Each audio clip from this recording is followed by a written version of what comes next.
Bye bye cher pour le 2.0.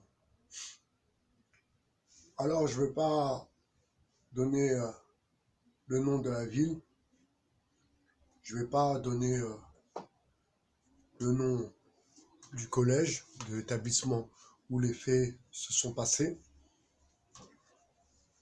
mais par contre, critiquer et revenir sur un système, en l'occurrence l'éducation nationale, sur laquelle je reviendrai toujours pour la remettre sur les bonnes rails. Alors, en banlieue, dans le 93, alors on va un peu dépeindre le 93, j'en suis désolé, mais cela va aller au conseil régional, j'espère, et j'espère beaucoup plus loin. Alors ce sont des surveillants d'un collège qui ont humilié et filmé un élève, euh, alors c'est pas ça le détail, ça c'est pas important, ça c'est pas important. C'est le fait que ces surveillants ont humilié cet enfant et ont balancé la vidéo sur les réseaux sociaux. Vous savez, j'ai travaillé un an dans un collège, dans le 93. J'ai été surpris niveau, euh, par le niveau des élèves. J'ai été surpris par l'administration, c'est-à-dire tout ce qu'il y a autour, et par certains profs. En un an, en un an de fonction. Moi, personnellement, je fais bien mon travail. J'ai jamais eu de réprimande ou quoi que ce soit concernant mon travail, parce que je suis professionnel et parce que je ne suis pas un enfant. Je suis retourné dans ce collège il y a un an à peu près. Donc tous les anciens surveillants qui étaient là, je te salue, toi qui verras ma vidéo, j'espère. Astaman, paix à toi mon frère. Euh, donc tous les anciens surveillants ont, ont été mis dehors, soit parce que leur contrat était d'une certaine durée, arrivé à un certain temps, ils peuvent plus renouveler ton contrat. Donc moi, j'étais parmi ceux des contrats précaires, hein, les contrats qui sont pris en charge par l'État à 85%. Donc j'ai coûté 15% au collège. Donc 6 mois, ils m'ont renouvelé 6 mois. Et puis après, ils m'ont mis un coup de pompe. Ils m'ont mis un coup de pompe, façon de parler. Quand je suis retourné donc dans ce collège il y a quelques mois, même pas une année, quelques mois, j'ai été surpris par les nouveaux surveillants du type SGBTance, du type Joulance, donc comme je dis dans mes posts, qui coûtent du Joule avec les élèves. Ça, c'est pour parler d'une situation, donc les collèges et l'éducation nationale, et par la suite, on en viendra à, à remettre un peu les institutions, c'est-à-dire les foyers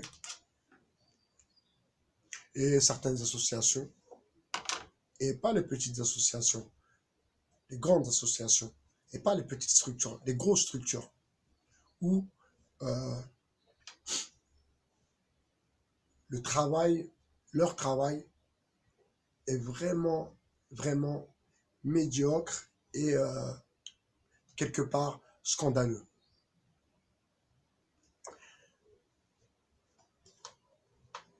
Je serais vous, concernant l'élève qui a été brimé, la dernière histoire, hein, donc celle que je vous contais au début de cette vidéo. Je serais vous, parents d'élèves, je serais vous, milieu associatif, je serais vous, élève même, il faut que ces surveillants comprennent, il faut qu'ils comprennent, ils doivent comprendre parce qu'ils vont récidiver, car ça doit être encore des jeunes matrixés ou, euh,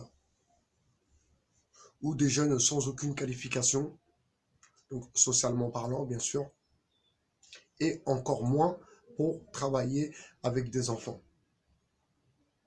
Alors le milieu associatif, je le connais très, très, très, très bien. Je le connais comme personne ne le connaît, je pense. Je le fréquentais très jeune, comme beaucoup d'enfants de quartier. Et la mentalité était bien différente à l'époque où nous, par exemple, dans le 95, euh, en l'occurrence à Hermont, où on avait Robert, Marc, tous les anciens, les éduques qui faisaient bien leur travail. Pour preuve, on est beaucoup qui étions un peu choqués par des enfances difficiles, par des parcours un peu compliqués. Et ces éduques ont réussi d'une manière ou d'une autre à nous remettre sur, sur les rails. Alors l'histoire du petit, c'est vraiment, vraiment, encore une fois, c'est qu'il y a un problème social. Parce que comment on peut employer euh, des surveillants, on oublie les prisons, hein. Les prisons, j'y reviendrai dans une autre vidéo aussi, on oublie les prisons, mais les écoles. Alors comment on peut embaucher et faire confiance, parce que quand même, ils travaillent avec des enfants. Donc cette vidéo va à l'intention surtout du milieu associatif, des chefs de service, des responsables du recrutement. Comment vous pouvez embaucher, recruter des gens qui demain vont humilier des élèves. Alors je m'explique. Là, on parle des élèves, collège. Dans le milieu associatif, il y a aussi les associations, les centres d'hébergement et tout le reste. Dans les centres d'hébergement, les similitudes sont différentes, mais se rapprochent bien sûr.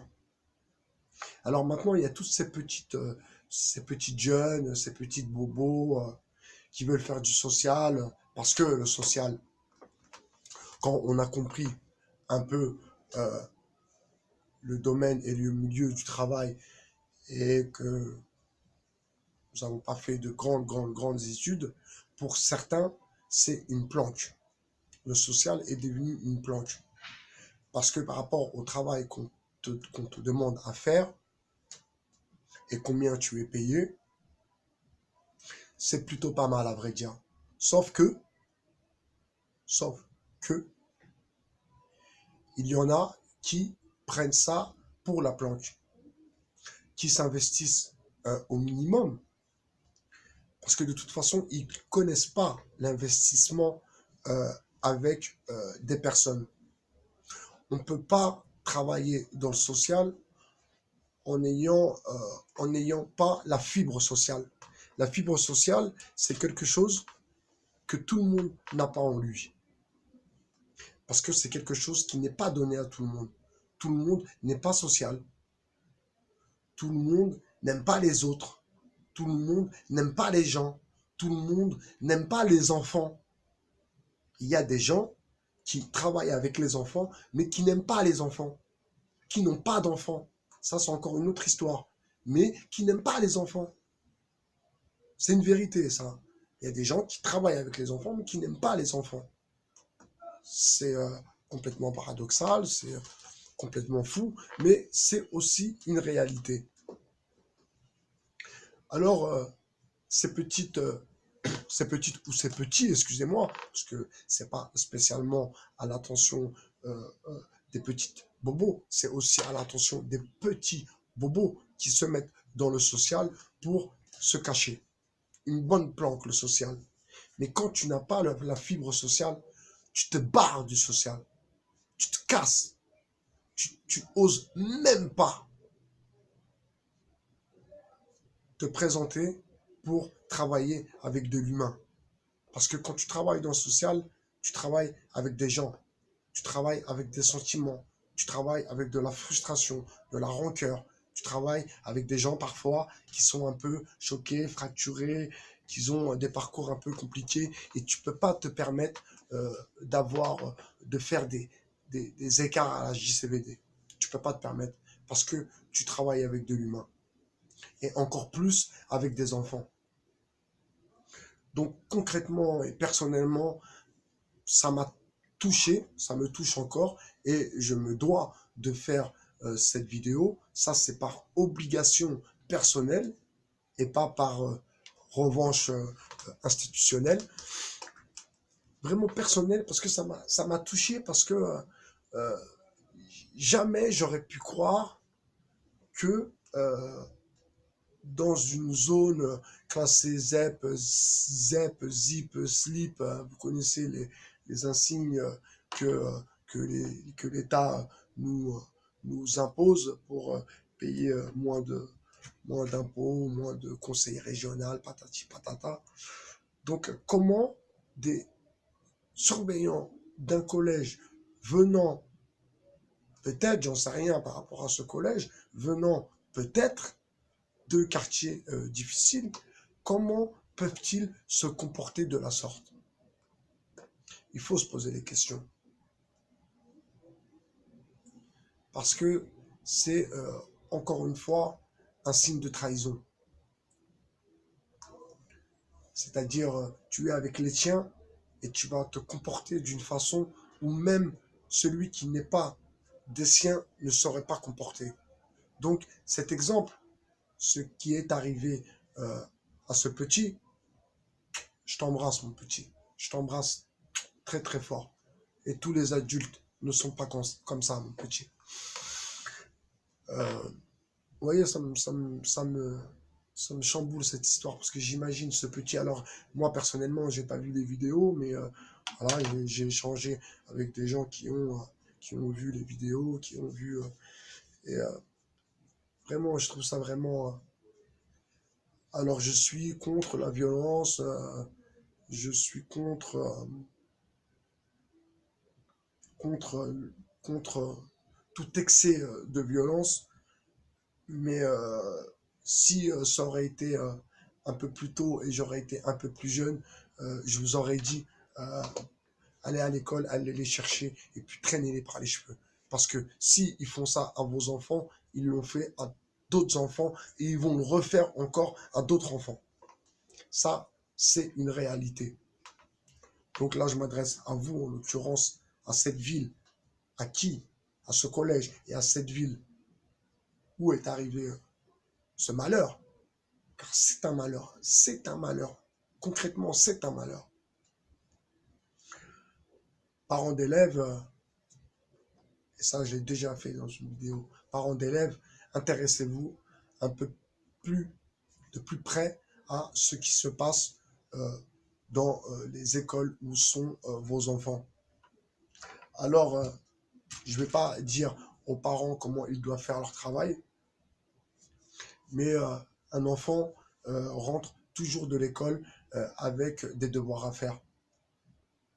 Donc, quand ils rentrent de l'école, alors je sais qu'il y a des hommes ou des femmes qui élèvent seuls leurs enfants. Je sais parfois les situations sont un peu difficiles, mais il y a des cahiers de correspondance. Donc, correspondance, hein, c'est où l'école peut correspondre avec les parents. Donc, parents, parents, je vous conseille fortement, fortement de suivre au plus près le cheminement de votre élève, de votre enfant, excusez-moi, et surtout, euh, et surtout, n'hésitez pas à prendre rendez-vous avec la prof principale ou avec la CPE. Et puis, s'il n'y a pas de réponse de la part de l'école ou de l'internat, ou peu importe, vous faites appel à un milieu associatif ou à des gens comme moi ou comme tant d'autres qui sont là pour vous épauler dans vos démarches, surtout concernant les enfants et vos droits. Voilà, je me devais de faire cette vidéo parce que je suis vraiment très touché par ce fait divers qui j'espère ne passera pas, ne passera pas, ne passera pas euh, aux oubliettes. Et que cette histoire, justement, doit révéler, car elle est révélatrice de ce que je pensais depuis un certain temps, que maintenant, euh, les petits bobos, les LGBT ont infiltré les écoles. Et n'oubliez pas que la maire de Paris a demandé à ce que le drapeau LGBT soit euh, installé sur les monuments de la République. C'était Bye BHR sur le 2.0. Ciao.